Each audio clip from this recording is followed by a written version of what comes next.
मित्रों, आज के इस वीडियो में आपको कुछ बातें फरवरी मार्च को लेकर बताएंगे और आने वाले ये दोनों महीने बहुत ही अच्छे रहेंगे।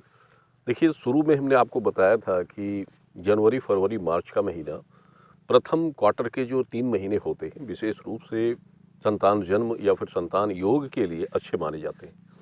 और कई लोग ये प्रश्न रखते हैं, शुभ मुहूर्त का विचार जो संतान के जन्म के लिए, डिलीवरी के लिए शुभ मुहूर्त विचार।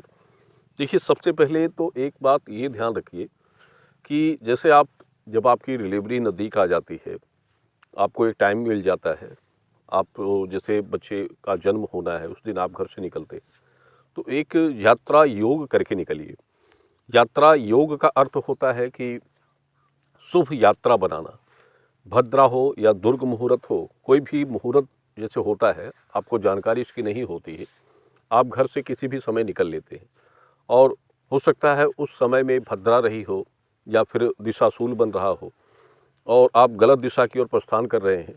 तो इसमें होता क्या है कि उसका परिणाम होगा कि आपको उस काम के लिए परेशानी आती है, यानी जिस काम के लिए आप निकल रहे हैं, वो कार्य के लिए आपको परेशानी होगी, आपका अधिक पैसा खर्च हो जाएगा, मानसिक परेशानियाँ या कष्ट भी हो सकते हैं।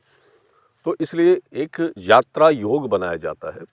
इसमें 2 तरह से किए जाते हैं। एक होता है जैसे, या तो आप जैसे निकल रहे हैं जिस दिन, तो उस दिन सुबह में आपको 1 सुपारी, 1 गाँठ की हल्दी, जो गाँठ वाली हल्दी आती है, 1 गाँठ हल्दी लेनी है, 1 सुपारी, थोड़े से काले तिल, ₹1 का सिक्का, ये सभी चीज़ों को एक पीले रंग के रुमाल में आप रख दीजिए और उसकी एक पोटली बनाकर अपने पास रख लीजिए। जैसे पुरुष होता है तो वो दाहिने जेब में रख सकता है, स्त्री होती है तो पर्स वगैरह रखते हैं, तो उसमें आप रख सकते हैं। और इसके बाद आप ये चीज़ें रखकर घर से निकलिए। गणेश जी का मंत्र जो होता है उसको 7 बार आप मन में स्मरण कर लीजिए।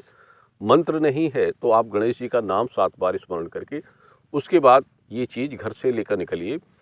और रास्ते में जैसे आपका काम सिद्ध हो जाए तो लौटते समय रास्ते में कोई भी प्रभावित जल धारा, जहाँ जल बह रहा हो, उस स्थान पर इन सामग्रियों को निकाल कर, यानी उस गांठ को खोलकर उन चीज़ों को उसमें छोड़ दीजिए। उसके बाद आप रुमाल को अपने पास रखिए, घर आ जाइए। जैसे कोई नदी आपको नहीं मिल रही है, जलधारा नहीं मिल रहा है, तो फिर इस सामग्रियों को नीम के वृक्ष के नीचे या पीपल के वृक्ष के नीचे भी डाल सकते हैं। एक पहला ये हो जाता है।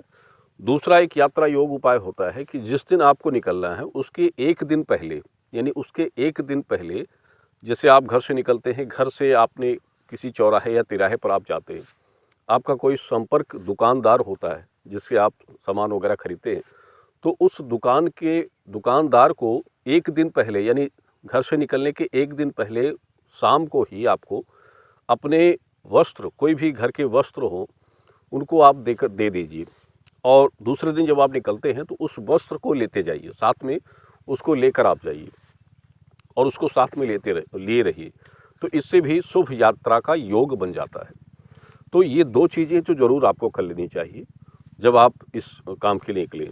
और देखिए, फरवरी मार्च जो है, जैसे ग्रह दशा जब बनता है, तो ग्रह दशा का योग जब जिन राशियों पर अच्छी, जैसे गुरु का भाव जो है, वो जब पंच राशि को छोड़कर एक योग राशि को पकड़ता है, अच्छी राशि को बनाता है, और गुरु का स्थान जब प्रबल होता है, जिन राशियों पर इसकी कृपा दृष्टि, इनकी छाया बनती है, तो उनके लिए उस महीने में योग अच्छे बन जाते हैं।